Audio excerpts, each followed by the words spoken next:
जिद्दू कृष्णमूर्ति की book freedom from the known से chapter 1।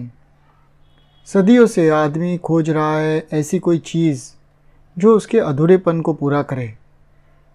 उस खोज को उसने भिन्न भिन्न नाम दिए हैं।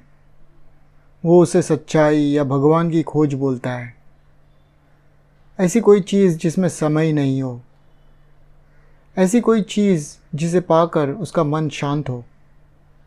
आदमी की परिस्थिति और उसके सोच विचार ने उसके मन को हमेशा से उत्तेजित और विचलित किया है।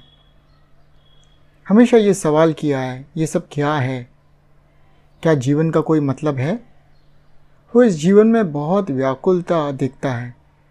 वो इस जीवन में क्रूरता देखता है। वो देखता है युद्ध, बगावत, धर्म के अनगिनत टुकड़े। वो देखता है भिन्न विचारधाराएं और राष्ट्रवाद। और ये सब देखकर निराशा के साथ सवाल करता है इस ज़िंदगी के बारे में। ये जीवन क्या है और इस जीवन के बाद, इस जीवन के आगे क्या है? और इस खोज की तलाश को उसने हज़ारों नाम दिए हैं।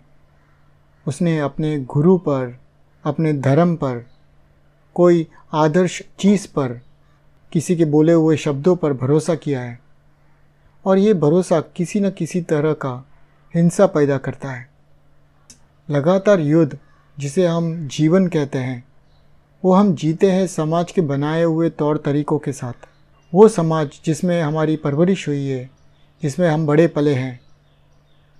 भले हम हिंदू हो, मुसलमान हो, ईसाई हो या किसी भी धर्म के हो, हमारी रीति रिवाज़ों के अनुसार हमने खुद को ढाला है।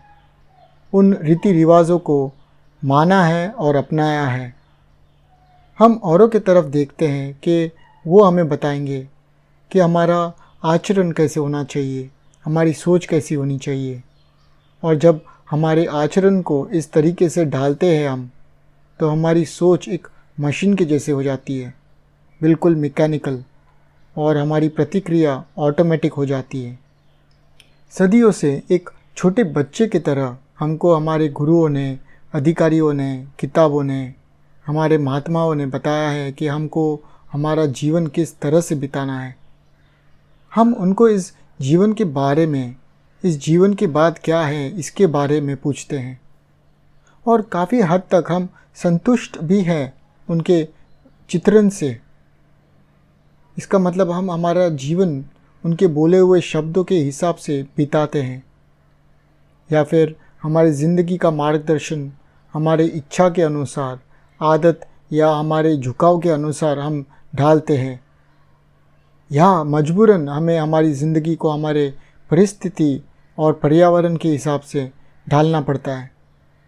तो हमारे जीवन को हर एक चीज़ प्रभावित करती है।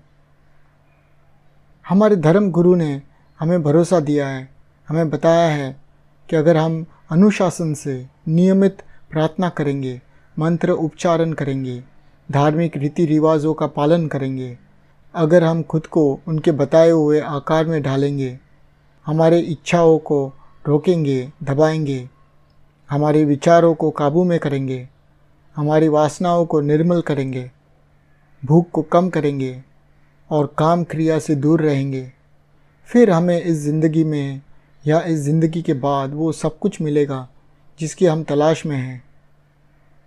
और लाखों लोग सदियों से यही करते आए हैं। धर्म के लोग अकेले में या पहाड़ों में या गुफाओं में जाकर या आश्रम में जाकर अपने दिमाग को एक स्थापित तरीके से ढालने की कोशिश करते हैं।